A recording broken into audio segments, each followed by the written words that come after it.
म्हणजे आपला करिअर मार्गदर्शक असतो आपला शेजारी, जो व्हॉट्सअप युनिव्हर्सिटीतून पीएचडी झालेला. आपली इंजिनियर मावशी, आपले वकील मामा, आपले कुठले तरी दाजी, म्हणजे हे आपले सगळे हां, हां. नातेवाईक त्यांच्या मर्यादित नॉलेजनुसार आपल्याला मार्गदर्शन करत असतात आणि आपण सगळ्यात मोठी चूक तिथंच करतो. आपण त्यांचं ऐकतो की आपण काय करावं. बेरोजगारी जी म्हणतोय आपण, हां. ती त्याच्यामुळेच वाढत चालली आहे. कारण इंडस्ट्रीमध्ये जे पाहिजे नॉलेज, तुम्ही आज ग्रॅज्युएट झालाय, तुम्ही आज एखाद्या कंपनीमध्ये तुम्ही जर इंटरव्ह्यूसाठी गेलात, त्यांना तिथं जे स्किल सेट्स हवेत, त्यांना तिथं जे नॉलेज हवंय, ते ह्या मुलांना, ह्या विद्यार्थ्यांना स्कूलमधून, कॉलेजेसमधून दिलं जातच नाही. हां. लॉर्ड मॅकॅले यांनी आपल्या शिक्षण पद्धतीची पूर्णपणे वाट लावून टाकली असं म्हटलं तरी वावगं ठरणार नाही. कारण इथं फक्त त्यांना हवे होते म्हणून बाबू तयार केले गेले. हां. म्हणजे हे तुम्ही शिकायचंय. 4 भिंतींच्या बाहेर बघायचं नाही. घोड्याच्या जसं डोळ्याला झापडं लावलेली असतात त्याच्या बाहेर तुम्ही काही बघायचं नाहीये. हां. तेच शिकायचंय, तेच वहीत लिहायचंय, तेच उत्तरपत्रिकेमध्ये लिहायचंय आणि ज्याला चांगलं त्या उत्तरपत्रिकेमध्ये लिहिता येईल तो हुशार. अशा पद्धतीने ही शिक्षण पद्धती, त्याच पद्धतीने आपण शिक्षण घेतो की आपल्याकडे शिस्त, आरोग्य आणि स्वच्छता हे ऑप्शनल आहे.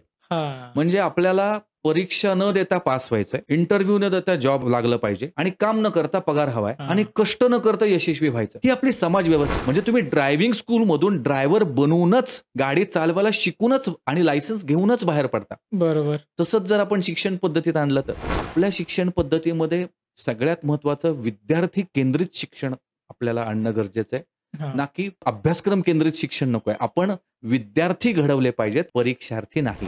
एक शिक्षक कसा असावा ह्याचं एक इंग्रजीमध्ये खूप छान 4 ओळीत मी आपल्याला सांगतो. हां. Average teacher teaches, mediocre teacher explains, हं.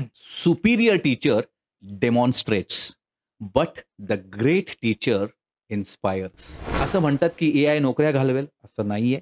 जसं कम्प्युटर नोकऱ्या घालवेल म्हणत होते, उलट कम्प्युटर शिकल्यामुळे अनेकांना नोकऱ्या मिळाल्या. उलट एक नोकरीचं नवीन दालन खुलं झालं. करेक्ट. तसं एआय शिकल्यामुळे एआयचा ट्रेंड आहे. तुमच्या फील्डमध्ये जर तुम्ही रिलेटिव्ह एआयचे स्किल्स घेतले तर अनेक दालनं खुली होतील.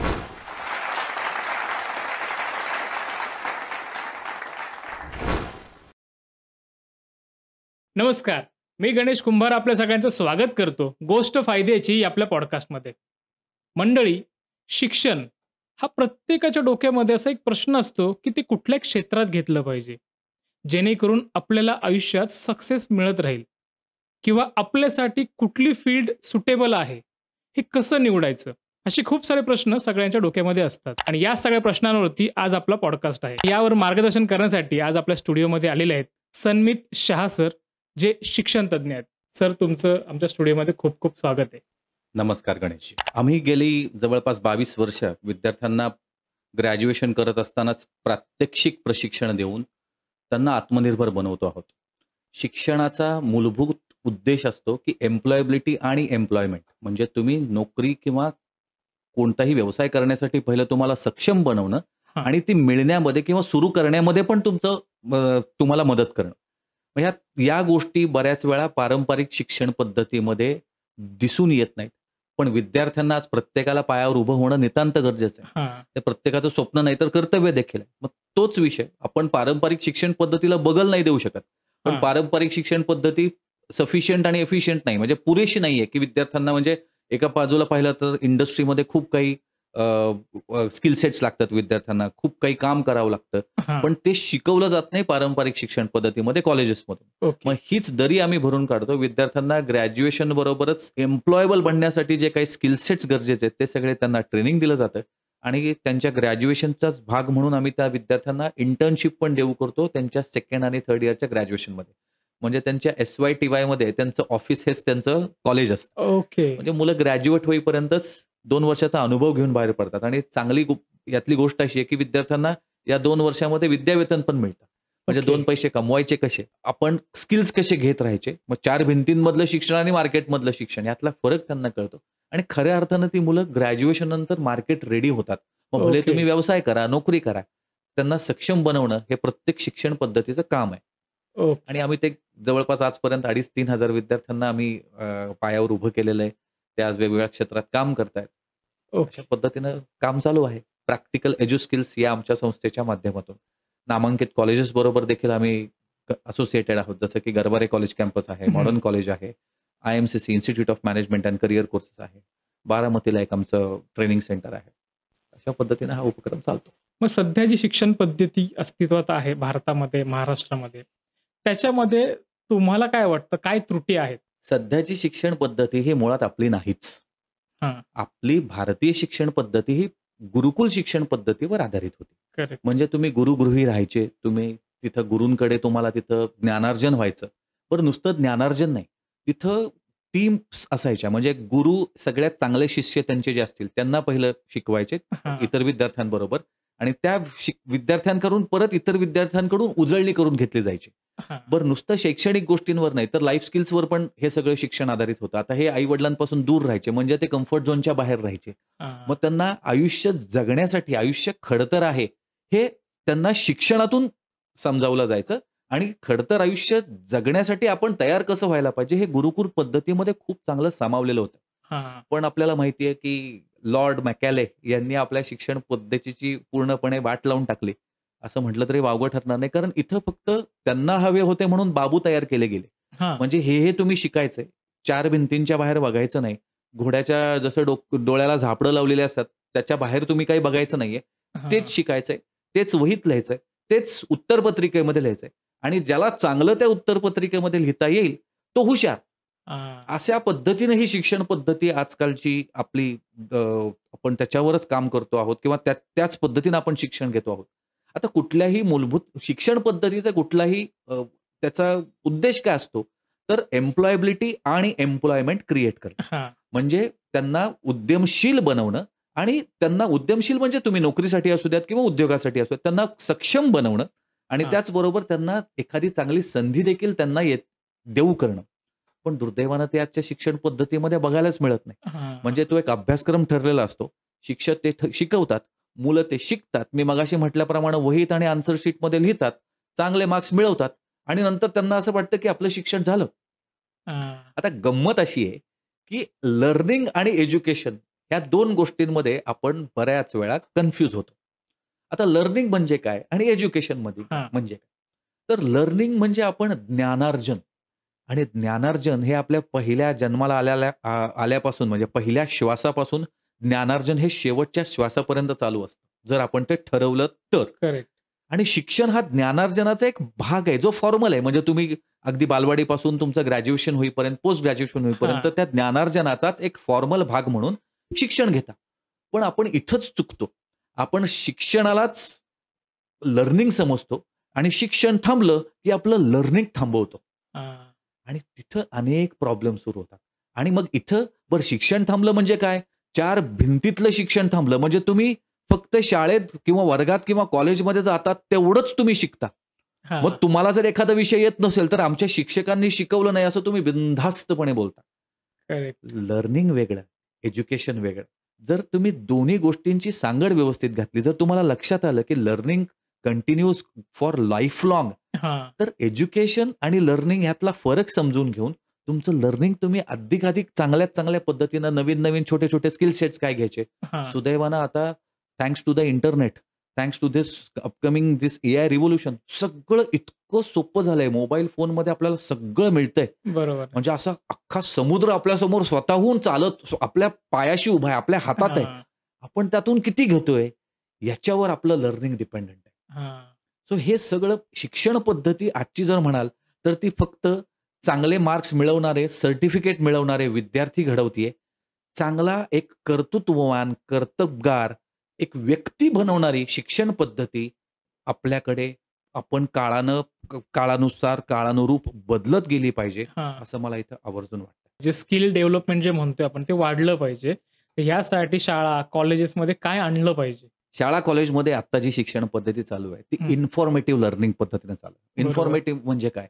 जे पुस्तकात आहे, जे इंटरनेटवर आहे, ते कुठली तरी एक आपल्याला शिक्षकांच्या मार्फत हां. आपल्यापर्यंत ती माहिती पोहोचवली जाते. तुम्ही ती माहितीच्या आधारे तुम्हाला जी माहिती दिली आहे तीच पाठ करायची, वाचायची, घोकमपट्टी करायची, हं. परीक्षेमध्ये लिहायची. इन्फॉर्मेशन फक्त तुम्हाला मिळते. व्हेअरॅज आपल्याला गरज आहे ट्रान्सफॉर्मेटिव्ह लर्निंगची. बरोबर. आज ड्रायव्हिंग फक्त ड्रायव्हरच शिकवू शकतो. हां, तसं तुम्हाला ते स्किल्स देण्यासाठी किंवा मार्केटमध्ये जे रिक्वायर्ड स्किल्स आहेत त्यासाठी तशी व्यक्ती ती शिक्षण देते, हे पण बघणं गरजेचं आहे आणि ते विद्यार्थ्यांपर्यंत त्या अभ्यासक्रमानुसार पोहोचतंय का? आणि बरोबर. त्यांची असेसमेंट हे पण करणं गरजेचं आहे. एक व्होकेशनल एज्युकेशनचा बऱ्याच शिक्षण पद्धतीमध्ये अभाव आहे. हां, हार्डली काही स्कूल्समध्ये कुठेतरी व्होकेशनलचा एखादा विषय घेतला जातो. खरोखर ते गरजेचं आहे. म्हणजे ते प्रत्येक शाळेमध्ये प्रत्येकाने ते हां, त्याचा आपल्या शिक्षण पद्धतीमध्ये किंवा अभ्यासक्रमामध्ये अंतर्भाव केला पाहिजे. पण ते होत नाहीये. कारण विद्यार्थ्यांना फक्त मार्क्स कमवायचेत. नीट, जेईईमध्ये काय विषय लागतात, हां, गणित लागतं, सायन्स लागतं. ह्या गोष्टींवर फक्त भर दिला जातो आणि त्याच्यामुळं फक्त पुस्तकी ज्ञान मिळवून विद्यार्थी बाहेर पडतात. व्हेअरएज मी म्हटल्याप्रमाणे, की ट्रान्सफॉर्मेटिव्ह लर्निंगमध्ये जे ज्ञानार्जन झालेलं आहे, ते व्यवहारात वापरता येत असेल, त्याचं हां, ट्रान्सफॉर्मेशन जर तुम्हाला करता येत असेल, तरच त्या ज्ञानाचा खरा उपयोग आहे. नाहीतर ती फक्त माहिती आहे. हां, ते ज्ञान नाहीये. ती फक्त इन्फॉर्मेशन आहे, माहिती आहे. तर ज्ञान जेव्हा आपण एखाद्या अनुभवासाठी वापरू शकतो, प्रत्यक्ष त्याचा आपण काही वापर करू शकतो, तेव्हा आपण त्याला ज्ञान म्हणू शकतो आणि मग त्यानंतर जे येतो तो अनुभव म्हणजे ते जेव्हा आपण प्रत्यक्ष व्यवहारात वापरतो, कुठेतरी त्याचा हां. वापर करतो, त्याच्यानुसार आपण काही प्रत्यक्ष कार्यानुभव घेतो. मग त्यातून आपल्याला अनुभव येतो. तर अशीच शिक्षण पद्धती असणं नितांत गरजेचं आहे आणि आज आपण जो बेरोजगारी जी म्हणतोय आपण, ती हां. त्याच्यामुळेच वाढत चालली आहे. कारण इंडस्ट्रीमध्ये जे पाहिजे नॉलेज, तुम्ही आज ग्रॅज्युएट झालाय. तुम्ही आज एखाद्या कंपनीमध्ये तुम्ही जर इंटरव्ह्यूसाठी गेलात, तर त्यांना तिथं जे स्किल सेट्स हवेत, त्यांना तिथं जे नॉलेज हवंय, ते ह्या मुलांना, ह्या विद्यार्थ्यांना स्कूलमधून, कॉलेजेसमधून दिलं जातच नाही. हां.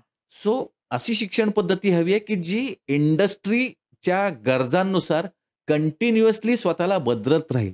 म्हणजे डिस्रप्टिव्ह आहे. आज दर 2-3 वर्षांना काही ना काही नवीन येतं. मी तर म्हणेल रोज काहीतरी नवीन येतं. करेक्ट. मग ती एवढं डिस्रप्टिव्ह आहे, एवढे त्याच्यामध्ये बदल घडतायत. त्यामुळं एज्युकेशन हा एकमेव असा दुवा आहे, की हं. जो विद्यार्थ्यांना अगदी एखाद्या विद्यार्थ्यापासून एक कर्तबगार व्यक्तिमत्व बनवू शकतो. बरोबर. तर मग ते त्या पद्धतीनंच विद्यार्थ्यांना दिलं गेलं पाहिजे, जसं इंडस्ट्रीला रिक्वायर्ड आहे. हां. अशीच पद्धत आपल्याला डिझाइन करणं गरजेचं आहे, शिक्षण पद्धत. मगाशी तुम्ही बोलताना बोललात, की टेक्निकल किंवा स्किल सेट आपल्याला जर मुलांना शिकवायचे, तर त्या ताकदीचे शिक्षक हवेत. सध्या शिक्षक भरती बंदच आहे. मग हे शिक्षक किती महत्वाचं आहे आणि त्यासाठी काय स्किल सेट तयारी केली पाहिजे त्या शिक्षकांनी? एक शिक्षक कसा असावा, ह्याचं एक इंग्रजीमध्ये खूप छान एक 4 ओळीत मी आपल्याला सांगतो. हां.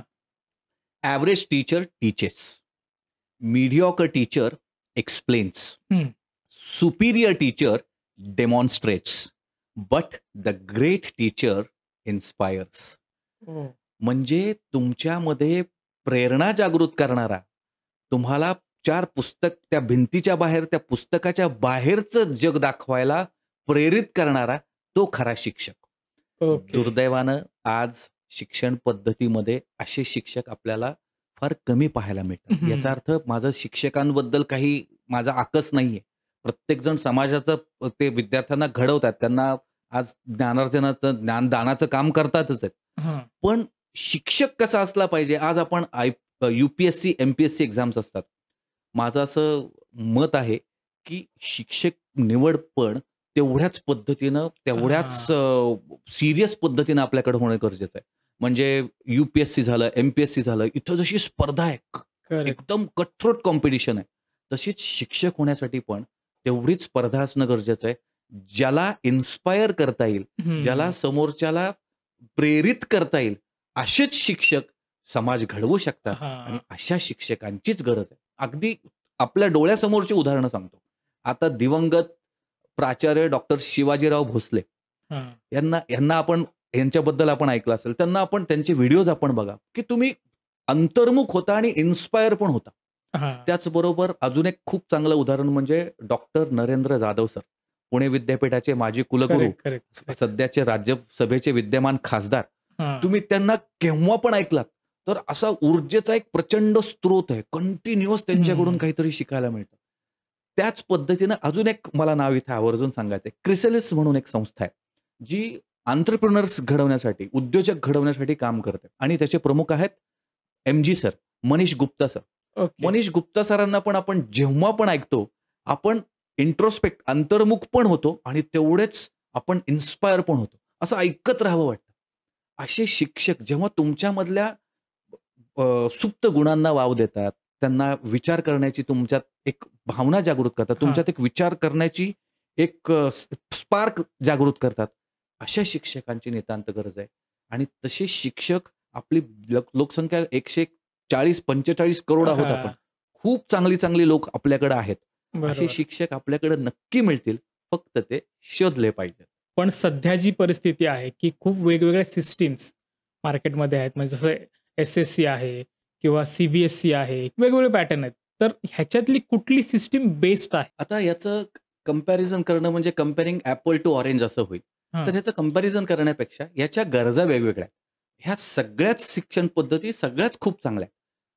आता आपण एस-एस-सी पासून सुरुवात करूयात. हां, आपण सेकंडरी स्कूल सर्टिफिकेट आपण त्याला म्हणतो. मग ही शिक्षण पद्धती ज्यांना महाराष्ट्रामध्ये आपल्या त्या किंवा त्या स्टेटमध्ये राहून करियर करायचं आहे. हां, या अभ्यासक्रमामध्ये त्या प्रादेशिक गोष्टींचा त्याच्यामध्ये समावेश असतो आणि ज्यांना त्याच भागामध्ये राहून करियर करायचं आहे, त्यांच्यासाठी हा अभ्यासक्रम उपयुक्त आहे. ओके. आता CBSE central board of secondary education. आता सी-बी-एस-ई हा अभ्यासक्रम बऱ्याच वेळा आपण पाहतो, की ज्यांच्या पालकांच्या बदल्या होत राहतात हां, किंवा ज्यांना स्पर्धा परीक्षा जसं की जेईई, नीट वर आपल्याला त्यांना काम करायचं आहे. तर त्यांच्यासाठी सी-बी-एस-ई हा उपक्रम आहे, जेणेकरून तिथं ह्या कॉम्पिटिटिव्ह एक्झामसाठी त्या विद्यार्थ्यांना तयार केलं जातं. हां, आय-सी-एस-ई हा जो बोर्ड आहे, that is Indian certificate of secondary education. आता आय-सी-एस-ई हा अभ्यासक्रम ॲक्चुअली ही एक प्रायव्हेट संस्था आहे हां, आणि याच्यामध्ये विद्यार्थ्यांना स फक्त स्पर्धा परीक्षा नाही, तर त्यांना लाईफ स्किल्सवर पण भरपूर त्यांचं ट्रेनिंग दिलं जातं. इंटरनॅशनल एज्युकेशनमध्ये जर विद्यार्थ्यांना परदेशात करियर करायचं असेल, हां, तर ज्या काही एक्झाम्स असतात त्यांच्या त्या अनुषंगानं त्यांना तयार केलं जातं. म्हणजे जसं की सॅट आहे, टॉयफेल आहे, जी-आर-ई आहे. तर त्याची सुरुवात किंवा त्याची पायाभरणी या अभ्यासक्रमांमधून होते. आणि या सगळ्यात अजून एक आय-बी नावाचा एक बोर्ड आहे. म्हणजे हां, इंटरनॅशनल बॅकलॉरेट असं त्याला म्हणतात. तर आय-बीमध्ये तर विद्यार्थ्याला एक ग्लोबल सिटिझन कसं बनवायचं यावर खूप छान त्या शिक्षण पद्धतीमध्ये काम केलं जातं. म्हणजे क्रिटिकल थिंकिंग असेल, अनेक छोट्या-छोट्या गोष्टी विद्यार्थ्याचं पूर्ण आयुष्य 360 डिग्रीमध्ये कसं घडवलं हां, जाईल. हां, मग कारण त्याला जर परदेशात जायचं असेल, एक ग्लोबल सिटिझन व्हायचं असेल, तर त्याच्याकडे कोणते-कोणते स्किल्स असले पाहिजेत. हां. मग काही फॉरेन लँग्वेजेस पण त्यात असू शकतात. अशा पद्धतीने हे प्रत्येक बोर्ड त्या ठिकाणी आपापल्या ठिकाणी खूप छान काम करतायत. ज्याची जशी गरज आहे, त्यांनी तशी निवड करावी आणि यशस्वी व्हावं. आता आपण आपल्या शिक्षण पद्धतीबद्दल बोलतोय. पण बाहेरच्या परदेशामध्ये जी शिक्षण पद्धती आहे आणि आपली शिक्षण पद्धती याच्यामध्ये काय फरक जाणवतो तुम्हाला?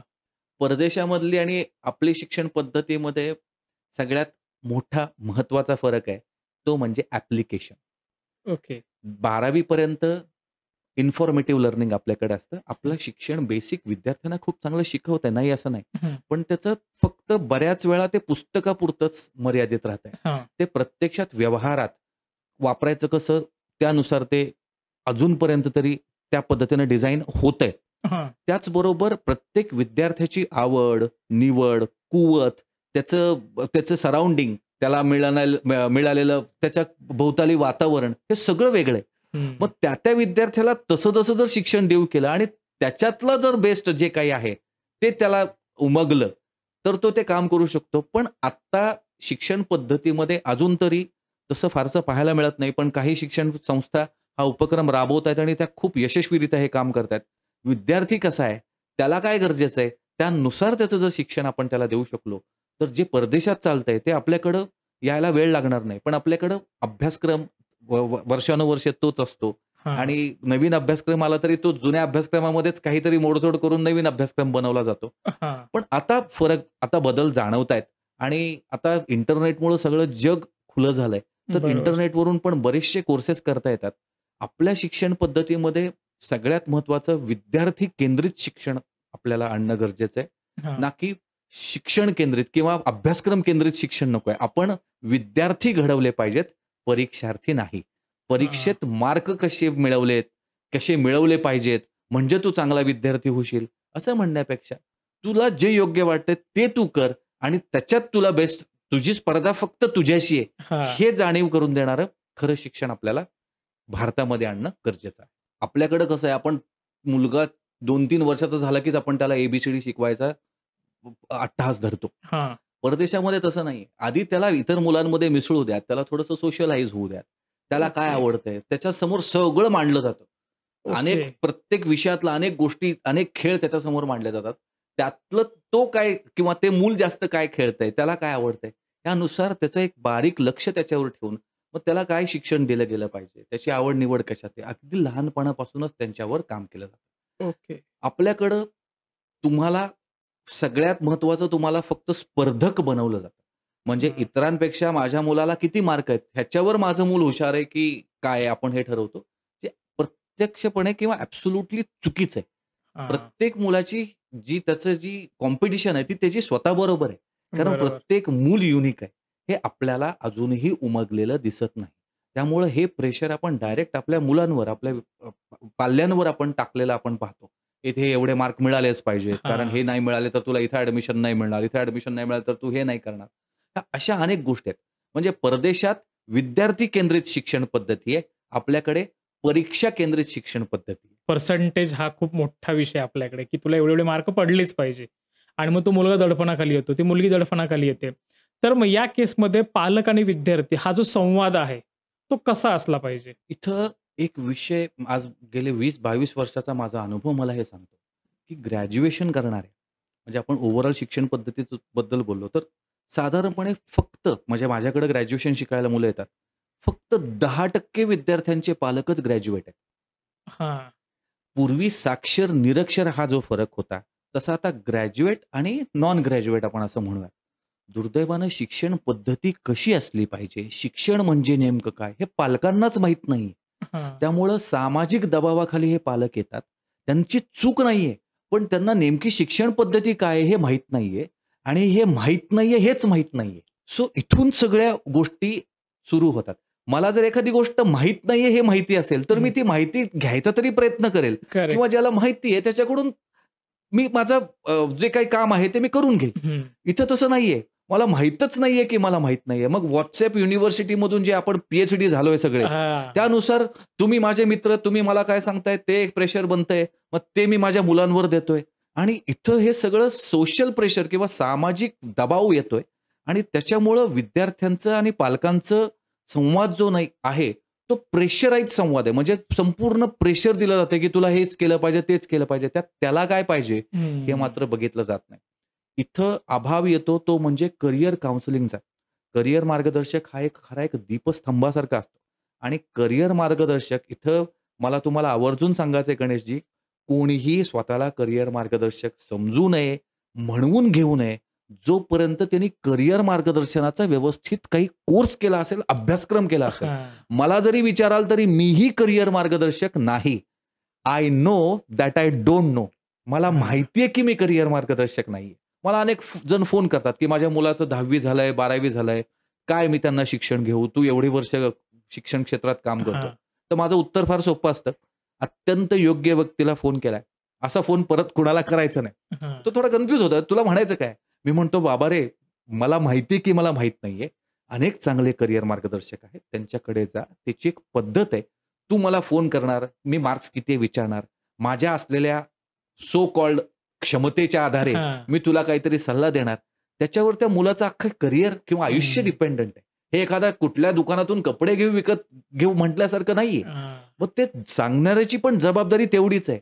पण मी म्हटलं तसं त्यांना माहीतच नाहीये, मला माहीत नाहीये. हां. मग ते त्यांना जे माहिती आहे ते त्याला सांगून मोकळे होतात आणि समोरच्याची ह्यांच्यावर किती श्रद्धा आहे आपण असं म्हणूयात. हां, हां, हां. त्यानुसार त्यांनी जर ते निवडलं, तर मग सगळीच गाडी रुळावरून घसरते. So correct. करियर मार्गदर्शन म्हणजे विद्यार्थ्यांनी आणि पालकांच्या संवादामध्ये पहिलं तर त्या मुलाची कुवत पालकांना जर लक्षात येत असेल आनंदच आहे. नसेल तर शक्यतो करियर मार्गदर्शकाकडे जावं. त्या विद्यार्थ्याची कुवत, आवड, निवड, आपली आर्थिक परिस्थिती, आपली सामाजिक परिस्थिती सगळ्या गोष्टींचा विषय लक्षात घेऊनच मग त्यांनी काय शिकलं पाहिजे हे आता आपल्याला कळालं. मग हां. पालकांनी मोटिव्हेशन द्यावं विद्यार्थ्यांना, की "तू बेटा तू कर. आम्ही तुझ्या बरोबर आहोत." प्रेशर देऊन गोष्टी होत नसतात. प्रेशर देऊन फक्त केओसच तयार होतो. म्हणजे फक्त विद्यार्थ्यांमध्ये संभ्रमच निर्माण होतो किंवा हां. ते सगळं प्रेशर खाली करतात. त्यांनी प्रेशर घ्यावं, पण ते त्यांना पुढं ऊर्जा देणारं असावं. म्हणजे बाबा आपल्याला उद्या लढाई लढायची आहे. हे माहिती असताना पण आपण जर घाबरलेलो नसू, आपण जर कॉन्फिडंट असू, तर आपण ती लढाई नक्की जिंकू. करेक्ट. तर त्या पद्धतीनं बाबा हे तुझ्या शिक्षणाचा भाग आहे, तुझ्या आयुष्याचा भाग आहे. हे त्यांना त्यांच्या वयानुसार त्यांना समजेल तसं त्यांचं होऊन त्यांच्याशी संवाद साधणं गरजेचं आहे. म्हणजे जसं आपण शुभम करोती म्हणतो, हां. संध्याकाळी काही पाठ शिकवतो. तर तसंच एक रिच्युअल म्हणून जर आपण विद्यार्थ्यांना, आपल्या मुलांना जर 4 प्रश्न विचारले, पहिला तर प्रश्न असा असला पाहिजे, की तुझा आजचा दिवस कसा होता? हां. मग तू नवीन काय शिकलास? मग तू तुझ्या आजच्या दिवसामध्ये तुला कुठली अडचण आली का? आणि त्याच्यामध्ये तू कसं पुढे गेलास? आता हे शब्द किंवा हे प्रश्न पुस्तकी वाटतील, पण ते जर रिच्युअल म्हणून ठेवले, आपण जर रोज आपल्या आयुष्यामध्ये जर आपल्या आयुष्याचा घटक जर जीवनशैलीचा जर घटक बनवले, हां. तर त्याची सवय होते आणि त्यानुसार तुमची बुद्धी पण विचार करू लागते, की मी आज चांगलं काय केलं हे मला माझ्या आईला-वडिलांना सांगायचंय. हां. तर मी नक्कीच काहीतरी चांगलं करण्याचा तरी प्रयत्न करेल किंवा जे करतोय त्यात चांगलं शोधण्याचा प्रयत्न करेल. करेक्ट. आणि ह्यात खूप काही गोष्टी शिकायला मिळतात. अगदी लहानपणापासून हे पालकांनी जर संस्कार असे केले, तर खूप चांगलं विद्यार्थ्यांचा आणि पालकांचा संवाद पण घडतो आणि एक चांगला विद्यार्थी, एक चांगला नागरिक म्हणून पण घडायला मदत होते. तो प्रेशर न देता त्यांना मोटिव्हेट करा, एन्करेज करा आणि त्यांच्या पाठीवर डोक्यावर हात ठेवून सांगा, की "बेटा आम्ही तुझ्याबरोबर आहोत. जे करायचं ते कर. आमचा तुझ्यावर पूर्ण विश्वास आहे. अडचणीला आम्ही तुझ्या बरोबर आहोत." आत्ता जे शिक्षण पद्धतीमध्ये बदल झालेत, म्हणजे रादर आपल्या वेळेत असं नसेल, की नापास तर नापास. आज 10वी पर्यंत कुणालाही नापास करायचं नाही. हा जो एक नियम आलाय, तर तो फायद्याचा आहे की तोट्याचा आहे? आता ह्याच्यावर पण संमिश्र प्रतिक्रिया. आता तो आलाय, काहीतरी विचारांतीच आलाय. पण दुर्दैवानं झालं असं की त्याचा आपल्या समाज व्यवस्थेवर बऱ्यापैकी निगेटिव्ह इम्पॅक्ट पडायला लागला. आता खरंच शाळेतून नापास केलं पाहिजे का? तर बाबा परीक्षेला तरी बसला की नाही, शाळा तरी शिकला हां. की नाही, तर नापास नाही केलं पाहिजे, मला विचाराल तर. पण मग नापास न केल्यामुळं जे प्रॉब्लेम्स आहेत, ते इतके भयानक आहेत, हां. की मुलांना येतंय की नाही, आपली 140 करोड जनता आहे. आपला डेमोग्राफिक डिव्हिडंड जर म्हणाल, तर जवळपास 70-80% जनता 28च्या वयाची आहे. तरुण पिढी इतकी आहे, मग त्यांना येतंय की नाही हे असेसमेंट जर तुम्ही न करता, मग आपल्याकडे आपली समाज व्यवस्था अशी आहे, की आपल्याकडे शिस्त, आरोग्य आणि स्वच्छता हे ऑप्शनल आहे. हां. म्हणजे आपल्याला परीक्षा न देता पास व्हायचंय. इंटरव्ह्यू न देता जॉबला लागलं पाहिजे आणि काम न करता पगार हवाय आणि हां. कष्ट न करता यशस्वी व्हायचं. ही आपली समाज व्यवस्था आहे. ह्याला आपण काही करू करेक्ट. शकत नाही. तो आता परत एक वेगळा विषय होऊ शकतो. मग आता अशा समाज व्यवस्थेमध्ये जर तुम्ही असेसमेंटच ठेवली नाही, तर हां. त्याला येतंय की नाही हे माहीत नाही. बरं त्यालाही माहीत नाही, शिक्षण पद्धतीलाही माहीत नाही.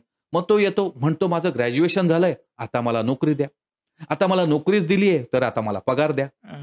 इथं कुठेही अभ्यास आणि काम ह्याचा संबंधच नाहीये बहुतांश वेळा. हां. मग ही समाज व्यवस्था अशा पद्धतीनं घडत असल्यामुळं आपल्याला शिक्षण व्यवस्था ही एकमेव व्यवस्था आहे जी चांगला नागरिक घडवू शकते. तुम्ही कितीही कीर्तनं करा, प्रवचनं करा, काहीही करा, तुम्ही चित्रपट दाखवा, काही होत नाही. कारण शिक्षण ही त्यांच्या आयुष्यातली रोज शिस्तबद्धपणे दिली जाणारी हां. त्यांना एक सिस्टीम आहे. मग तिथं जर ह्या गोष्टीचे असेसमेंट झालं नाही, तर पुढे येणारा जो लोंढा आहे, हां. मी मगाशी म्हटल्याप्रमाणे 90% पालक ग्रॅज्युएटच नाहीयेत. करेक्ट. मग पुढे येणारा जो लोंढा आहे, तो त्याला तर असं वाटतंय, की माझं शिक्षण तर झालंय, माझं ग्रॅज्युएशन तर झालंय. मग त्यांची एन्टायटलमेंट येते. म्हणजे त्यांना असं वाटतं, की माझं आता पदवी झाली आहे, माझी आता मास्टर्स झालंय, माझं आता एम-बी-ए झालंय. मग मला आता एवढा-एवढा पगार पाहिजे. मी हां. सक्षम आहे, मी लायक आहे, मी तेवढा कर्तव्यक्षम आहे का? हे सेकंडरी आहे. हे तुम्हाला त्यांच्या मनात पण येत नाही. कारण हे त्यांच्या मनात किंवा विचारात रुजवलंच नाहीये. हां. मग तिथून सगळे प्रॉब्लेम सुरू होतात. मग तिथून आपण जे म्हणतो ही जी दरी वाढते, की इंडस्ट्रीमध्ये एक नॉलेज पाहिजे आणि मार्केटमध्ये किंवा विद्यार्थी एक पद्धतीचं शिक्षण घेऊन येतात आणि ती दरी वाढते. कारण ही दरी आहे हे त्यांना म्हणजे आपण आता अजून एक गमतीशीर उदाहरण देतो. मी जर आता म्हटलं, की चला मी गाडी शिकवतो. हां. तर आता गाडी शिकवतो म्हणजे आपल्या भारतीय शिक्षण पद्धतीमध्ये कशी गाडी शिकवली जाते, तर मोठ्या फळ्यावर गाडीचं चित्र लावलं जातं. हां. आणि मुलांनो ही Mercedes Benz आणि हां. हिची लांबी एवढी, रुंदी एवढी, उंची एवढी, वजन एवढं, असं जीव तोडून शिक्षक शिकवतात. हं. मुलं बेंचवर बसून मन लावून शिकतात. परीक्षा आली, की Mercedes Benzवर मस्त निबंध लिहिला जातो. हां. आणि पण गंमत काय, गाडी शिकलात का? तर हो, गाडी शिकलो. गाडी ड्राईव्ह करायला शिकलात का? ड्रायव्हिंग शिकलात का? तर त्याचं उत्तर नाही आहे. म्हणजे तुम्ही गाडी शिकलात का? हो. ड्रायव्हिंग शिकलात का? नाही. पण मग मार्केटमध्ये गाडीवर निबंध नाही लिहायचा आहे, गाडी चालवायची आहे. हां. हेच जर नाही कळालं, बरं हे कळतं कधी? अरे गाडी तर शिकलोय, पण ही ड्राईव्ह करायची असते हे मला इंटरव्ह्यूमध्ये कळतं. हां. मग इथंच सगळं गोळाबेरीज आपली शून्य होते. मग हे आपल्याला पहिल्यापासून म्हणजे अगदी मुळापर्यंत जाऊन त्यांना त्या पद्धतीचे शिक्षण दिलं गेलं पाहिजे. गाडी शिकायची असेल तर ती ड्रायव्हिंग सीटवर बसूनच तुम्हाला ती शिकवली गेली पाहिजे. बरोबर. ABC, ऍक्सेलरेटर, ब्रेक, क्लच काय Clutch. आहे, गिअर कसा टाकायचा. भले तुम्ही आज पहिल्या दिवशी गाडी स्टार्ट कशी करायची हे शिकाल, उद्या मैदानावर चालवायची कशी ते शिकाल, हम्म. मग तुम्ही थोडंसं ट्रॅफिकमध्ये शिकाल. मग अशा पद्धतीनंच ड्रायव्हिंग शिकायचा दुसरा कुठला पर्याय नाहीये. नाही. पोहायचा पण पुस्तक वाचून, व्हिडिओज बघून आपल्याला स्विमिंग येणार नाहीये. पोहायला प्रत्यक्ष पाण्यात उतरावं लागतं. ड्रायव्हिंगला प्रत्यक्ष ड्रायव्हिंग सीटवर बसावं लागतं. तशी ह्या शिक्षण पद्धतीमध्ये पण त्यांना प्रत्यक्ष जे मार्केटमध्ये किंवा त्यांना आयुष्यात घडण्यासाठी एक कर्तृत्ववान व्यक्ती होण्यासाठी जे काही नॉलेज गरजेचं आहे, जे काही हां. स्किल्स गरजेचे आहेत, ते सगळे शाळेमधून आणि कॉलेजमधूनच मिळणं नितांत गरजेचं आहे. ही जी दरी आहे किंवा हे मुलं पास तर होणारच आहेत, नापास करायचं नाही म्हटल्यावरती. पण त्यांना स्किल्समध्ये त्यांना कसं कन्व्हर्जन करता येईल, तर त्यासाठी काय छोट्या-छोट्या गोष्टी करता येऊ शकतात सिस्टममध्ये? आता ड्रायव्हिंगचं उदाहरण घेतलं. हं. ही एखाद्या ड्रायव्हिंग स्कूल सारखी डिझाईन केली असली, म्हणजे तुम्ही ड्रायव्हिंग स्कूलमधून ड्रायव्हर बनवूनच, गाडी चालवायला शिकूनच आणि लायसन्स घेऊनच बाहेर पडता. बरोबर. तसंच जर आपण शिक्षण पद्धतीत आणलं तर शिक्षण पद्धतीचे किंवा शिक्षणाचे 4 भाग आहेत. हं. इन्फॉर्मेशन, नॉलेज, स्किल्स आणि अपॉर्च्युनिटीज. इन्फॉर्मेशन म्हणजे काय, की जी पुस्तकात मिळते, जी बरोबर. इंटरनेटवर मिळते, युट्यूबवर मिळते, ती म्हणजे माहिती. पण ती माहिती जेव्हा एखादा चांगला ताकदीचा शिक्षक आपल्यापर्यंत पोहोचवतो, तर त्याचं ज्ञानामध्ये रूपांतरण होतं. हां. It gets transformed into the knowledge. Correct. आणि त्या नॉलेजला बरोबर आता स्किल सेट्सची गरज आहे. म्हणजे आता तुम्ही इंजिनियर होत असाल, तर तत्सम त्या इंजिनिअरिंग क्षेत्रातलं तुमचं स्किल सेट्स, मग त्याला आपण हार्ड स्किल्स म्हणूयात, टेक्निकल हां. स्किल्स म्हणूयात. ते स्किल्स तुम्हाला देणं गरजेचं आहे. आणि त्याचबरोबर तेवढेच किंबहुना त्याच्यापेक्षा मी म्हणेल थोडेसे उजवेच सॉफ्ट स्किल्स गरजेचे आहेत. म्हणजे ओके. तुम्ही व्यक्ती म्हणून काय आहात, हं. हे सॉफ्ट स्किल्सच आपण दाखवण्याचा एकमेव मार्ग म्हणजे सॉफ्ट स्किल्स. मग सॉफ्ट स्किल्समध्ये काय आलं? कम्युनिकेशन स्किल्स आलं, पब्लिक स्पीकिंग स्किल्स आले, convincing skills, negotiation skills, leadership, time management, team work जे म्हणतो आपण त्याला, टीम वर्कमध्ये काम, हे सगळे स्किल्स हे मात्र पुस्तकात किंवा पुस्तक वाचून नाही, हे हां. प्रत्यक्षात त्यात उतरून, म्हणजे मग पोहायला शिकण्यासारखे हे स्किल्स आहेत. करेक्ट. प्रत्यक्ष तुम्हाला त्याच्यावर काम करावं लागेल. पब्लिक स्पीकिंग प्रत्येकाला काही जन्मजात भाषण करता येत नसतं. हां. पहिल्यांदा भाषण करायला गेल्यावर प्रत्येकाचे पाय लटलट कापलेले असतात. करेक्ट. पण पहिली भीती जेव्हा आपण घालवतो आणि जेव्हा वारंवार त्या गोष्टी आपण करू लागतो, तेव्हाच आपल्याला एक चांगलं पब्लिक स्पीकिंग स्किल येतं. आणि हे स्किल्सच तुम्हाला आयुष्यात तुमची उंची गाठण्यास तुम्हाला मदत करतात. मग हे सगळं देव केलं, म्हणजे आपण त्यांना इन्फॉर्मेशन दिली, नॉलेज दिलं, स्किल्स दिले. आता शिक्षण व्यवस्थेचीच ही जबाबदारी आहे, की त्यांनी इंडस्ट्रीला विचारलं पाहिजे, की तुम्हाला कसे ट्रेनर्स, तुम्हाला कसे विद्यार्थी हवेत, ते आम्ही आता घडवलेले आहेत. तुम्ही येऊन ह्यांचे इंटरव्ह्यू घेऊन ह्यांना तुम्ही नोकरी देणं गरजेचं आहे.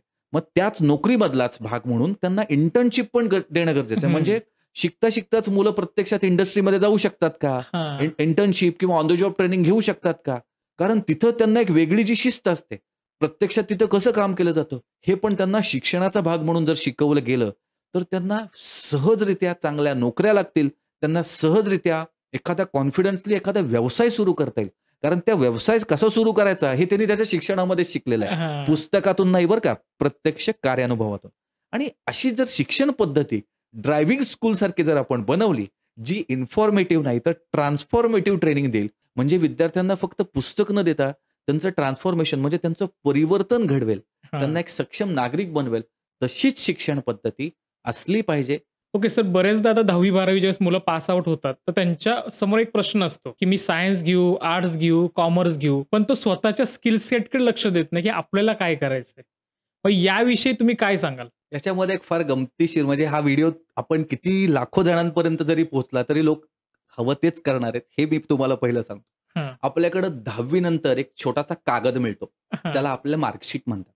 मग त्या मार्कशीटमध्ये जर चांगले मार्क्स पडले हं. तर सायन्स, जरा बरे पडले तर कॉमर्स आणि कमी पडले तर आर्ट्स. हे आपल्याकडं अलिखित नियम आहे हां. आणि ज्याच्यानुसारच सगळे चालतात. तुम्ही कितीही काही करा, आणि ही अत्यंत चुकीची पद्धत आहे. म्हणजे चांगले मार्क्स पडले, मला वाटतंय म्हणून माझ्या मुलांनी इंजिनियर व्हावं, डॉक्टर व्हावं. हं. चांगली गोष्ट आहे ना, वाटतंय बरोबर. खरंच तपासून पाहिलंय का, की त्याने डॉक्टर होणं खरंच त्याला पेलेल का, झेपेल का, त्याची खरंच ती आवड आहे का? हां. का माझ्या मित्राच्या मुलांनी मेडिकलला जायचं ठरवलंय म्हणून मी पण आज इन्स्पायर होऊन माझ्या मुलावर प्रेशर टाकतोय. मग इथं करिअर मार्गदर्शन करून घेणं गरजेचं आहे. कारण तुम्हाला वाटतंय चांगली गोष्ट आहे, त्याला वाटतं ही पण चांगली गोष्ट आहे. एकदा तपासून तर पहा. हां. कारण त्याची एक सिस्टीम आहे. जसं प्रत्येक व्यक्ती डॉक्टर नाहीये, तसं प्रत्येक व्यक्ती करिअर मार्गदर्शक देखील नाही. हां. पण हे कळत नाही आणि यानुसार त्याला जे वाटतं, म्हणजे मला जे मिळालं नाही ते मी माझ्या मुलांना देईन. अरे पण किती द्याल? हां. म्हणजे त्या कम्फर्ट झोनमध्ये आपण त्यांना टाकतो आणि मग त्यातूनच आपण त्यांना कदाचित लाडावतो, लाड करतो त्यांचे, प्रेम करायच्या ऐवजी. म्हणजे लाड आणि प्रेम मधला फरक म्हणजे हां. श्यामची आई. श्यामची आई करेक्ट. प्रेम करते. आपल्या आजकालच्या आया लाड करतात. हां. तर मग माझ्या मुलांनी डॉक्टर व्हावं, इंजिनियर व्हावं, चांगले मार्क्स पडलेत की सायन्सला जावं. अनेक पर्याय उपलब्ध आहेत. आता हे सांगायसाठी परत अनेक तज्ञ पण आज आपल्याला अगदी फिंगर टिप्सवर आपल्या उपलब्ध आहेत. करेक्ट. मग त्यांचा सल्ला घ्या ना आणि हं. मग जाऊ देत मुलाला. तुम्हाला वाटतंय तुमच्या मुलाने इंजिनियर व्हावं, जर करिअर काउन्सिलिंगमध्ये जर निघालं तर आनंदच आहे ना. हां. पण जर कदाचित असं झालं की नाही बाबा त्याला चार्टर्ड अकाउंटंट व्हायचंय, कुठेतरी त्याचं इन्क्लिनेशन तिकडे दिसतंय. तुमच्या मनात एक विचार तरी येईल. म्हणजे हां. करिअर मार्गदर्शन काय करावं ह्यापेक्षा काय करू नये हे पहिलं आपल्याला व्यवस्थितपणे चांगलं सांगतं आणि मग काय करावं हे काय काय गोष्टी तुम्ही करू शकता, त्याची प्रोबॅबिलिटी किती आहे सक्सेस होण्याची. हं. शेवटी सक्सेसचा काय असा फंडा नाही की हे शिकलात तरच करेक्ट. तुम्ही यशस्वी व्हाल आणि तरच तुम्ही टॉपवर जाल, असं काही नाहीये. हां. तुम्ही जे करत जाल, त्यातून तुम्ही जे शिकत जाल, त्यातून तुम्ही जे स्वतःला घडवाल, ते तुमचं आयुष्य. शिक्षण पद्धती तुम्हाला फक्त एक प्लॅटफॉर्म उपलब्ध करून दे. हां. पण म्हणूनच त्या मार्कशीटवरून 10वी किंवा 12वीच्या मार्कशीटवरून जर तुम्ही साईड ठरवत असाल, तर सगळे जे चूक करतायत, म्हणजे सगळ्यांचं जे होईल तेच आपण आपलं होणार असं जर आपण करेक्ट. म्हणत असू, तर सगळे जे चूक करतायत, तीच चूक आपण करणं मला तरी योग्य वाटत नाही. म्हणजे आपला करिअर मार्गदर्शक असतो आपला शेजारी, जो WhatsApp युनिव्हर्सिटीतून PhD झालेला असतो. आपली इंजिनियर मावशी, आपले वकील मामा, आपले कुठले तरी दाजी, म्हणजे हे आपले सगळे हां, हां. नातेवाईक त्यांच्या कुवतीनुसार, त्यांच्या मर्यादित नॉलेजनुसार आपल्याला मार्गदर्शन करत असतात आणि आपण सगळ्यात मोठी चूक तिथंच करतो. आपण त्यांचं ऐकतो की आपण काय करावं. हां. लग्नाच्या बस्त्याला समजू शकतो आपण की कुठला कपडा कोणाला घ्यायचा आहे. हा लग्नाचा बस्ता नाही. आपण खेडेगावात पाहतो की लग्नाचा बस्ता बांधायचा असेल तर अख्खा परिवार पूर्ण येतो हं. बरोबर. आणि ते ठरवतो. कुणी काय घेतलं, मानपानाचं काय करायचं, हे करायचं. करिअर मार्गदर्शन तसं नाही हो. म्हणजे करिअर मार्गदर्शन तुमचे नातेवाईक किंवा तुमचे आजूबाजूची मित्रमंडळी नाही ठरवू शकत. हां. आणि दुर्दैवानं करिअर मार्गदर्शक सगळ्यात निष्काळजीपणे हाताळली गेलेली आपल्याकडची आयुष्यातली सगळ्यात मोठी गोष्ट आहे. आपण आता बऱ्याच वेळ झाला करिअर मार्गदर्शक या विषयावर बोलतोय. त्याचा जो काळ आहे त्याच्यातले 10% लोक पण जात नसतील करिअर मार्गदर्शक जो आहे त्याच्याकडे. तर मला वाटतं ह्याविषयी अवेअरनेस नाहीये. पहिला हा मुद्दा आहे. बरोबर. करिअर मार्गदर्शक कोण असतो? तो एक्झॅक्टली काय सांगतो? तो कशा प्रकारे त्यांना अवेअर करतो? तीही उच्च शिक्षित व्यक्ती असेल हां. तरी जो जसा डॉक्टर नसतो, हां. ओके, डॉक्टर उच्च शिक्षित असतो, पण उच्च शिक्षित प्रत्येक व्यक्ती डॉक्टर नसतो. हां. तसं प्रत्येक उच्च शिक्षित व्यक्ती हा करिअर मार्गदर्शक असतोच असं नाही किंवा असूच शकत नाही. हां. त्याचे अभ्यासक्रम आहेत. हां. जे शिकावं लागतं. आज कुठल्या वाटा आहेत 10वी नंतर, 12वी नंतर. त्याच्यामध्ये कुठले निकष आहेत. मग अनेक निकषांवर त्या मुलाची आवड, निवड, कुवत, हां. त्याची भौगोलिक परिस्थिती, सामाजिक परिस्थिती, त्याची आर्थिक परिस्थिती, ह्या सगळ्यांचा अभ्यास करून आणि हे अगदी म्हणजे असं किती मार्क्स पडलेत रे आणि तुला काय आवडतं 5 प्रश्न विचारून जा म्हणून सांगणं हां. सोपं नाही. हे करिअर मार्गदर्शक खरोखर एक दीपस्तंभासारखं काम करतात, की बाबा त्याची एक 2-3 तासाची त्याची एक पूर्ण परीक्षा होते. काही करिअर मार्गदर्शक तुमची एक फॉर्मल टेस्ट घेतात. हां. काही करिअर मार्गदर्शक तुमच्याशी 2-3 तास चर्चा करतात हां. आणि मग त्यांच्या अनुभवाच्या जोरावर आज त्यांचा पेशा, त्यांचं पिंड तो आहे. त्यामुळे त्यांनी केलेलं मार्गदर्शन सहसा फेल जात नाही. सो त्यांच्याकडं ह्या सगळ्या गोष्टींचा अनुभव आहे आणि ते जे सुचवतात ते जर आपण शिक्षण घेतलं, मग त्यातले निकष कोणते मी म्हटलं तसं आवड, निवड आणि ह्या सगळ्या गोष्टींचा, बाबींचा हां. विचार करून ते तुम्हाला गाईड करतात आणि तसंच केलं पाहिजे. 10% लोक इकडे जातात कारण अवेअरनेसच नाहीये हां. आणि अवेअरनेस नाहीये ह्याचा पण अवेअरनेस नाहीये. हां. म्हणजे लोकांना माहीतच नाहीये की करिअर मार्गदर्शन नावाचं काही असतं. करेक्ट. त्यामुळे तिकडं जायचा विषयच येत नाही. सो इथं आजच्या आपल्या पॉडकास्टच्या माध्यमातून जर लोकांपर्यंत पोहोचलं, की बाबांनो रे 10वी नंतर 12वी नंतर करिअर मार्गदर्शकाकडे नक्की जा. कारण त्याशिवाय पुढच्या आयुष्याला दिशा योग्य मिळेलच असं नाही. करिअर मार्गदर्शकाकडून नक्की दिशाला एक चांगली आणि करिअर मार्गदर्शकाकडून आता आपल्याला हे कळालं की करिअर मार्गदर्शक आहे आणि त्याच्याकडे गेलंच पाहिजे. आणि त्यानुसार मला वाटतं आता सगळे ज्या कोणी हा पॉडकास्ट बघितलाय नक्कीच ते करिअर मार्गदर्शक जो कोणी असेल त्याच्याकडे जातील आणि सल्ला घेतील. तर मला पुढचा प्रश्न आता हा विचारायचा आहे, की सध्या मार्केटमध्ये कुठले ट्रेड येत आहेत नवीन ज्याच्यानी वेगवेगळे प्लॅटफॉर्म्स ओपन होणार आहेत? मार्केटमध्ये आता आपण सगळ्यात पहिल्यांदा म्हणजे औद्योगिक क्रांती झाली, हां. इंडस्ट्रियल रिव्होल्यूशन, त्यानंतर संगणक क्रांती झाली, त्यानंतर इंटरनेट रिव्होल्यूशन आलं, आता येत आहे AI. AI. सगळ्यांना माहिती आहे AI. पण मग प्रत्येक जण AIच्या मागे लागून पण उपयोग होणार नाही. म्हणजे ट्रेंड आहे म्हणून म्हणजे जिकडं हवा आहे तिकडं जर आपण जायला लागलो तर परत तुम्ही तुमची स्वतःची ओळख विसरताय आणि जे मार्केटमध्ये चलतीये म्हणून तिकडं चालताय. ऑफकोर्स AI मध्ये खूप चांगले करिअर आहेत. मग तुमची जी काही फील्ड आहे, AI हे कम्प्युटर सारखं आहे. जसं कम्प्युटरचा वापर प्रत्येक क्षेत्रात आहे, करेक्ट, तसं याच्यामध्ये पण AI मध्ये तुमचं जे कुठलं फील्ड आहे त्या फील्डमध्ये त्याचे जे जनरेटिव्ह AIचे टूल्स आहेत किंवा एजंटिक AI त्याचा वापर करून तुम्ही तुमचं काम अधिकाधिक चांगलं, ऑटोमॅटिक किंवा सिस्टमॅटिक कसं करू शकाल, हे सगळं तुम्हाला AI शिकवतं. सो AIचा जमाना आहे. असं म्हणतात की AI नोकऱ्या घालवेल, असं नाहीये. जसं कम्प्युटर नोकऱ्या घालवेल म्हणत होते, उलट कम्प्युटर शिकल्यामुळे अनेकांना नोकऱ्या मिळाल्या, उलट एक नोकरीचं नवीन दालन खुलं झालं. तसं AI शिकल्यामुळे AIचा ट्रेंड आहे. तुमच्या फील्डमध्ये जर तुम्ही रिलेटिव्ह AIचे स्किल्स घेतले तर अनेक दालनं खुली होतील. AIचा जमाना आहे. AI शिवाय काही नाही हे जरी खरं असलं तरी फक्त AIच्या मागे लागलं नाही पाहिजे, हे पण तेवढंच सगळ्यांनी लक्षात घेतलं पाहिजे. पण आता मला बऱ्याचदा असं पाहायला मिळतं की एखाद्या विद्यार्थ्याने शिक्षण एका वेगळ्या फील्डमध्ये घेतलंय आणि तो जॉब एका वेगळ्या फील्डमध्ये करतोय. तर मग ह्याच्या मागचं नक्की कारण काय असेल?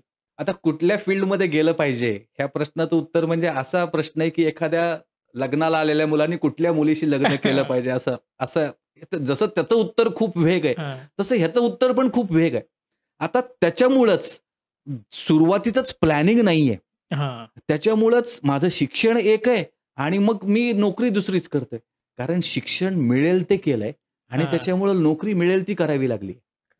जर प्लॅनिंग करून, जर क्षमता ओळखून, आवड निवड ओळखून, आजूबाजूच्या परिस्थितीचा अभ्यास करून जर व्यवस्थित शिक्षण घेतलं असतं, होतं काय, मी मगाशी म्हटल्याप्रमाणे की सगळ्यांना चांगले मार्क्स पडले की सायन्सला जायचं. सायन्समधले फक्त 10% विद्यार्थी, 20% विद्यार्थी चांगल्या इंजिनिअरिंग कॉलेजला ऍडमिशन घेऊ शकतात. अगदी 5 ते 7% विद्यार्थी चांगल्या मेडिकल कॉलेजला ऍडमिशन घेऊ शकतात. मग उर्वरित मुलांचं काय होतं हे आपल्याला माहिती आहे. ते तुमच्या प्रश्नाचं उत्तर आहे. मग ते घेतलंय शिक्षण एक आणि काम दुसरं करतात. कारण अर्थार्जन करणं ही प्रत्येकाची जबाबदारी आहे. करेक्ट. पोट प्रत्येकाला आहे, काम प्रत्येकाने केलं पाहिजे. पण तिसरंच, आणि हे बऱ्याच जणांच्या बाबतीत होतं. इव्हन आज तुम्ही आणि मी जे आपण शिक्षण घेतलेलं आहे पारंपरिक शिक्षण आणि जे काम करतोय याच्यामध्ये पण तफावत असण्याची शक्यता 90% का तर शिक्षण पद्धती ही इन्फॉर्मेटिव्ह आहे, ट्रान्सफॉर्मेटिव्ह नाहीये.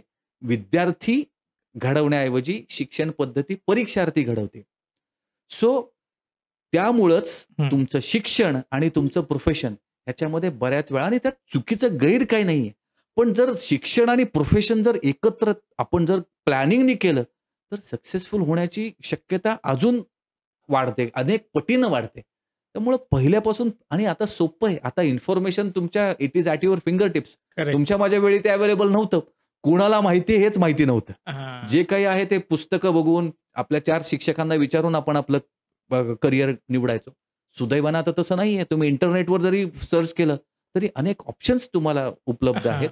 योग्य तो ऑप्शन तुम्हाला जर तुम्ही व्यवस्थित निवडलात योग्य त्या करिअर मार्गदर्शकाचा, तर ही जी काय म्हणतात मिसमॅच आहे, हे मिसमॅच तरी त्यांच्या मुलांच्या वाट्याला येणार नाही. मगाशी आपण आपली गुरुकुल पद्धती जी आहे त्याविषयी आपण मगाशी बोललात, तर तुम्हाला असं वाटतं का ही गुरुकुल पद्धती परत यायला हवी?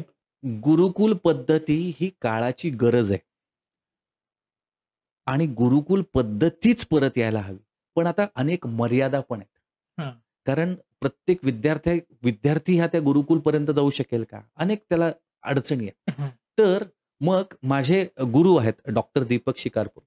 आता गुरुकुल पद्धती तर यायला हवी, असायला हवी, पण मग ती आणली जरी तरी फार तर 10-20% लोकांपर्यंत आपल्याला पोहोचवता येईल, कारण लोकसंख्या हा आपला सगळ्यात मोठा प्रॉब्लेम. मग काय करता येईल? तर गुरुकुल पद्धतीमधले आपण फायदे तर पाहिले, मग प्रत्येक विद्यार्थ्यांपर्यंत त्या पद्धतीची जर शिक्षण पद्धती आपण पोहोचवली, म्हणजे ट्रान्सफॉर्मेटिव्ह लर्निंग आपण देऊ केलं. विद्यार्थ्यांना जे शिकवतोय ते त्या शिक्षणाचा उद्देश नेमका काय आहे? हां. त्याच्यामध्ये ते नेमके कुठले स्किल सेट शिकणार आहेत? त्याच्यामधून त्यांच्या लीडरशिप ॲबिलिटीज डेव्हलप होत आहेत का? त्याच्यामधून त्यांचे स्किल सेट जे तयार होत आहेत का, जे त्यांना मार्केटमध्ये गरजेचे आहेत? मग ऑनलाईन शिक्षण पद्धती पण आहे. मग त्याला आपण म्हणूयात डिजिटल हां. आणि जे आपण प्रत्यक्षात शिक्षण घेतो त्याला म्हणतात फिजिकल. हं. तर माझे गुरु आहेत डॉक्टर दीपक शिकारपूर. त्यांनी एक नवीन शब्द आणलाय. त्याचं नाव आहे फिजिटल. म्हणजे बरं. फिजिकल आणि डिजिटल या दोन्ही शिक्षण पद्धतीचा अवलंबन करून जर आपण विद्यार्थ्यांपर्यंत शिक्षण देऊ केलं, हं. तर गुरुकुल पद्धतीचे बरेच काही गुण, चांगले जे काही फीचर्स आहेत, ते आपल्याला आत्ताच्या शिक्षण पद्धतीमध्ये आणता येतील. गुरुकुल शिक्षण पद्धती असली पाहिजे का? तर हो, असली पाहिजे. पण ती पूर्ण सगळ्यांपर्यंत पोहोचू शकते का? तर त्याला काही मर्यादा आहेत. म्हणजे मग तुम्हाला आता हे म्हणायचंय का, की प्रत्येकाने ऑनलाईन शिक्षण घेतलं पाहिजे? ऑनलाईन शिक्षण पण घेतलं पाहिजे. ओके. कारण ऑनलाईन शिक्षणावर 100% अवलंबून राहता कामा नये. हं. पण ऑनलाईन शिक्षण पद्धतीमुळं तुमचं काम किती सोपं झालंय. आता ऑनलाईन शिक्षणाचे फायदे काय आहेत? तर तुम्हाला त्याला भौगोलिक काही सीमा नाही आहेत. तुम्ही हं. हवं तिथं जिथं इंटरनेट आहे, तिथं बसून तुम्ही ते शिकू शकता. तुम्ही तुमच्या सोयीनं तुमच्या वेळेनुसार शिकू शकता. बरोबर. दुसरा फायदा. तिसरा फायदा असा आहे, की तुम्हाला ज्याच्याकडून शिकायचंय, मला वाटलं, की मला हार्वर्ड बिझनेस स्कूलच्या प्रोफेसरकडून मला शिकायचंय, तरी आता त्याला मर्यादा नाही आहेत. मी ते हां. शिकू शकतो. पण मग त्याच्याच बरोबर मग त्यात काही छोटेसे लिमिटेशन्स पण आहेत, की आपण मनुष्य हा समाजशील प्राणी आहे. आपण एकमेकांचं अनुकरण करून शिकतो. त्यातून आपण घडतो. आपली सामाजिक जी जडणघडण आहे, आपण स्वतः समाजामधून घडतो एक चांगलं व्यक्तिमत्व म्हणून. तर त्यासाठी एकमेकांबरोबर कनेक्टेड असतं आणि शिक्षक आणि विद्यार्थ्याचा एक बॉन्ड असतो. जसा हां. आईचा आणि मुलाचा, वडिलांचा आणि मुलाचा एक बॉन्ड असतो, तसा एक शिक्षक आणि विद्यार्थ्याचा पण एक बॉन्ड असतो. जर इन्स्पायरिंग शिक्षक विद्यार्थ्याच्या आयुष्यात आले, तर मग ते डिजिटलमध्ये ते येणार नाही किंवा ऑनलाईनमध्ये ते होऊ हां. शकत नाही. तर हे पण म्हणजे प्रात्यक्षिक तुमचं जे फिजिकल जे ट्रेनिंग आहे, ते तर आयुष्यात असलंच पाहिजे आणि ऑनलाईन शिक्षण पद्धतीमुळं तुम्हाला शिकण्यासाठी कुठल्या मर्यादाच नाहीयेत. हवं ते तुम्ही शिकू शकता. हां. सो दोन्हीचं कॉम्बिनेशन करून फिजिटल पद्धतीनं आपण शिक्षण घेतलं पाहिजे. आज तुम्हाला हां. कुठलंही शिक्षण म्हणजे दिल्लीतल्या शिक्षकाचं अगदी एखाद्या खेड्यातला मुलगा पण विद्यार्थी पण शिकू शकतो. आज हं. खान अकॅडमी आपण पाहतो. हां. खान सर सरांचे. अगदी तळागाळातल्या लोकांपर्यंत पोहोचलेत करेक्ट. आणि अगदी अत्यल्प फी ते घेतात. मग हे जर डिजिटल नसतं कारण हां. कोविडनं आपल्याला खूप छान शिकवलं, की डिजिटली पण शिकता येतं.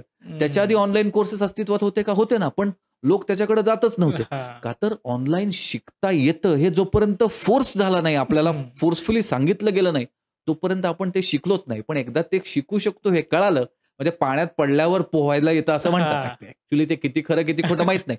पण त्या म्हणीनुसार, की आपल्याला प्रत्यक्ष आपल्याला ते कंपेल केलं गेलं, आपल्यावर ते लादलं गेलं, तेव्हाच आपल्याला कळालं, की ऑनलाईन पण शिकता येतं. हां. सो ऑनलाईनचे तोटे काही आहेत, पण त्याचे फायदे खूप आहेत. ओके सर, आत्ता मला वाटतं आपण पॉडकास्टमध्ये फक्त स्किल सेट्स याविषयी बोलतोय. तर तुमची ही स्वतःची अकॅडमी आहे. तर तुम्ही या स्किल सेटवरती कसं काम करता? आमच्या कंपनीचं इन्स्टिट्यूटचं नावच आहे practical edu skills. Okay. So नावातच आहे सर्व काही म्हटल्यासारखं आहे, की जे ट्रेनिंग विद्यार्थ्यांना दिलं जातंय, ते इंडस्ट्री रिलेव्हंट आहे. आम्ही विद्यार्थ्यांना तेच शिकवतो, जे इंडस्ट्रीमध्ये गरजेचं आहे. हां. मग आमच्या उपक्रमामध्ये 2 प्रॅक्टिकल बी-कॉम आणि प्रॅक्टिकल बी-बी-ए आणि नवीन एक आम्ही आता अप्लाइड एम-बी-ए म्हणून एक उपक्रम आणला. तर ओके. त्याचा सारच तो आहे, की ग्रॅज्युएशन करत तुम्हाला इंटर्नशिप अपॉर्च्युनिटीज तुम्हाला दिल्या जातात. मी मगाशी म्हटल्याप्रमाणे 4 हां. स्किल्स 4 टप्पे आहेत, करेक्ट. की इन्फॉर्मेशन, नॉलेज, स्किल्स आणि अपॉर्च्युनिटीज. हां. तर मग ते इन्फॉर्मेशन त्यांना त्यांचं ग्रॅज्युएशन त्यांचं बेसिक ग्रॅज्युएशन चालू असतं. हां. जे पुणे विद्यापीठाचं आहे, एस-पी-पी-यूचं आहे. हं. त्याचबरोबर आम्ही त्यांना नॉलेज आणि स्किल्स देतो आणि त्याचबरोबर ओके. अपॉर्च्युनिटीज पण देऊ करतो. म्हणजे प्रॅक्टिकल ओके. बी-कॉम आणि बी-बी-ए करणारे माझे विद्यार्थी पहिल्या वर्षी जे आम्ही त्यांना पूर्ण अगदी बँकेची पेन स्लिप कशी भरायची, तिथपासून कंपनीची बॅलन्स शीट कशी बनवायची इथपर्यंत हे ओह! संपूर्ण नॉलेज, जी-एस-टी रिटर्न कसा भरायचा, इन्कम टॅक्स रिटर्न कसं ओके. भरायचं, अकाउंटिंग कसं चालतं, टॅली काय आहे, टायपिंगचा अगदी मिनिमम 40 वर्ड्स पर 40 वर्ड्स पर मिनिट आम्ही त्यांना स्पीड आम्ही त्यांच्याकडून करून घेतो. ओके. आणि याच्यामध्ये टेक्निकल ट्रेनिंग देण्यासाठी प्रत्यक्ष चार्टर्ड अकाउंटंट्स फॅकल्टीज इथे उपलब्ध असतात. हे ओके. ट्रेनिंग देतात आणि मी जसं लास्टचा जो पार्ट म्हणालो, अपॉर्च्युनिटीज आणि जॉब. हां. विद्यार्थ्यांना आमच्याकडे वी आर असोसिएटेड विथ आम्ही जवळपास 400 हून अधिक चार्टर्ड अकाउंटंट्स, 300 हून अधिक कंपन्या त्यांच्याबरोबर कनेक्टेड आहोत. मग वर्षाच्या शेवटी म्हणजे बॅच जेव्हा ती संपते, तेव्हा हे लोकं आमच्याकडे जॉब फेअर असतं. मग तिथून त्यांचं सिलेक्शन होतं ओह! आणि 100% अधिक. आता तुम्ही म्हणाल अधिक कसं काय? तर कधी-कधी एक विद्यार्थ्याला आम्हाला 2-2, 3-3 संधी पण आम्ही देतो. म्हणजे तेव्हा ओके. त्या विद्यार्थ्यांकडे 2 वर्षाचा अनुभव आला, हं. की ते आमच्याकडे परत येतात. आम्ही त्या विद्यार्थ्याला परत चांगली ओके. एक अपॉर्च्युनिटी मग जॉब देत जर त्याची इंटर्नशिप झाली असेल, तर आम्ही त्याला चांगली नोकरी देतो. अशा पद्धतीने 100% अधिक आमचा सक्सेस रेशो आहे जॉबच्या बाबतीत. तो टेक्निकली अशा कारणामुळे. सो आम्ही आत्ता गरवारे कॉलेज कॅम्पस जो आहे, हं. त्याचबरोबर मॉडर्न कॉलेज जे गणेश खिंडला आहे. हां. त्याचबरोबर IMCCला आमचा अप्लाइड MBA नावाचा उपक्रम चालतो आणि बारामतीला college of practical commerce and management अशी आमची संस्था आहे. अशा 4ही ठिकाणाहून आमचं हे प्रॅक्टिकल एज्युस्किल्सच्या माध्यमातून skill oriented and job oriented ग्रॅज्युएशनचं पण काम चालतं. Okay, okay. मग समजा एखाद्या विद्यार्थ्याला तुमच्याकडे ॲडमिशन घ्यायचं आहे, तर त्याची प्रोसेस काय असते? ॲडमिशन घ्यायचं असेल तर प्रोसेस फार सिंपल आहे. 12वी झालेलं पाहिजे. हां, आम्ही त्यानंतर एक छोटीशी टेस्ट घेतो. हां. एक इंटरव्ह्यू घेतो आणि मग तुम्ही BBA करावं की तुम्ही BCom करावं हे त्याच्यातून आम्ही थोडंसं समजून घ्यायचा प्रयत्न करतो हां. आणि त्यानुसार आम्ही विद्यार्थ्यांना BCom किंवा BBA प्रॅक्टिकली सुटेबल जे आहे त्यानुसार त्यांचं ट्रेनिंग सुरू करतो. पहिल्या वर्षाच्या ट्रेनिंग नंतरच लगेचच पुढचे 2 वर्ष हां. विद्यार्थी इंटर्नशिप करतात. As an okay. Accountant, as a back office executive, as a marketing executive ही मुलं काम करतात. काम करतात म्हणण्यापेक्षा कामातून अनुभव घेतात. हां. कार्यानुभव घेत असतात आणि जेव्हा ते ग्रॅज्युएट होतात, तेव्हा 2 वर्षाचा अनुभव घेऊन ते बाहेर पडतात. तो ॲडमिशन घेणं प्रोसेस फार सोपी आहे. आमच्या वेबसाईटवर तुम्हाला माहिती मिळेल practicaleduskills.com वर. आमचं Instagram हँडल आहे, Facebook पेज आहे, LinkedInवर पण पाहू शकता. ओके. या सगळ्या माध्यमातून आमच्याबद्दल माहिती पण मिळेल आणि विद्यार्थ्यांना आमच्यापर्यंत पोहोचता पण येईल. मला वाटतं ज्या लोकांनी हा पॉडकास्ट पाहिला आहे, तर त्यांना कळालं असेल, की नुसता पुस्तकी अभ्यास असून उपयोगाचं नाहीये. त्याला स्किल सेट पण गरजेचे आहेत आणि जे कोणी विद्यार्थी 12वी पास झाले असतील आणि त्यांना जर हे स्किल सेट हवे असतील, तर मला वाटतं सरांच्या अकॅडमीमध्ये ॲडमिशन घ्यायला हरकत नाहीये. सर, मला वाटतं बराच वेळ झाला आपण चर्चा करतोय. आपण आता थांबूयात. तुम्ही तुमचा अमूल्य वेळ दिलात त्याबद्दल खूप खूप धन्यवाद. धन्यवाद गणेशजी. जर तुम्हाला हा पॉडकास्ट आवडला असेल, तर लाईक, शेअर आणि आमच्या YouTube चॅनलला सबस्क्राईब करायला विसरू नका. भेटूयात पुढच्या एपिसोडमध्ये एका नवीन विषयासह. नमस्कार.